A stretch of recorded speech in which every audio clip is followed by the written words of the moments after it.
Pois não me envergonho das boas novas a respeito de Cristo, que são o poder de Deus em ação para salvar todos os que creem, primeiro os judeus e também os gentios. As boas novas revelam como opera a justiça de Deus, que do começo ao fim é algo que se dá pela fé. Como dizem as Escrituras, o justo viverá pela fé. Sempre que leio o texto de Romanos 1, 16 a 17, eu me recordo de minha adolescência, quando, na casa de minha avó Noemi, numa tarde de inverno paulistano, eu me debrucei sobre uma Bíblia que eu havia acabado de ganhar da minha saudosa tia-avó Diva e abri no texto de Romanos, que havia sido tema da aula de escola dominical no domingo anterior na IPI de Sacomã.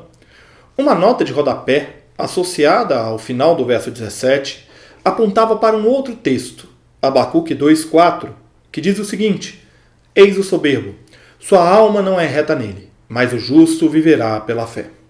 Essa sequência de versículos caiu como uma bomba em meus pensamentos, dinamitando as paredes que bloqueavam minha compreensão e trazendo luz para os meus questionamentos mais sinceros sobre a vida na igreja e a vida com Deus.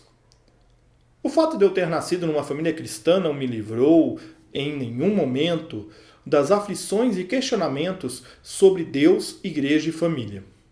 Quando me debrucei a escrever o roteiro deste vídeo, eu me lembrei que os estudos daqueles dias sobre o texto de Romanos e de Abacuque me levaram a reconhecer três pilares que hoje, quando eu lembro da Reforma, e principalmente nesses 502 anos da Reforma Protestante, eu reconheço como essência daquela retomada do povo de Deus de sua vida com o Pai.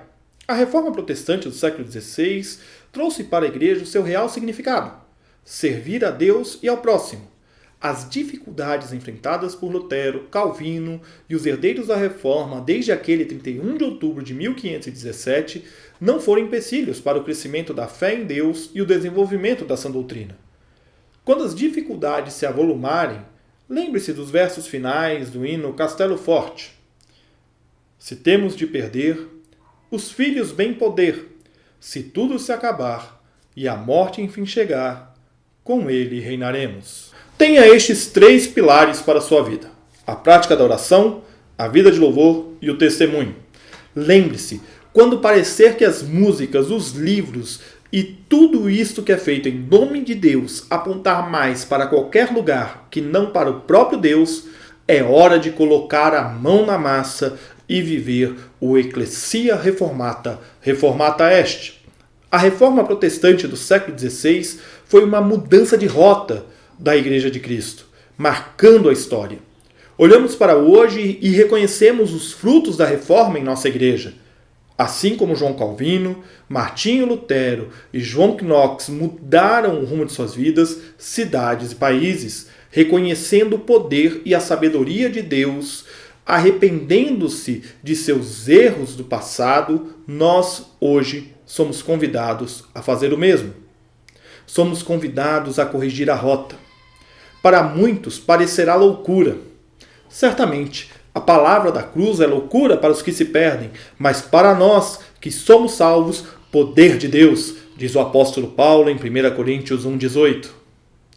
O poder é de Deus, a sabedoria é de Deus, o conhecimento de sua vontade só teremos se nos dispusermos a deixar de lado uma vida de frequentadores da igreja para uma vida de discípulos de Jesus.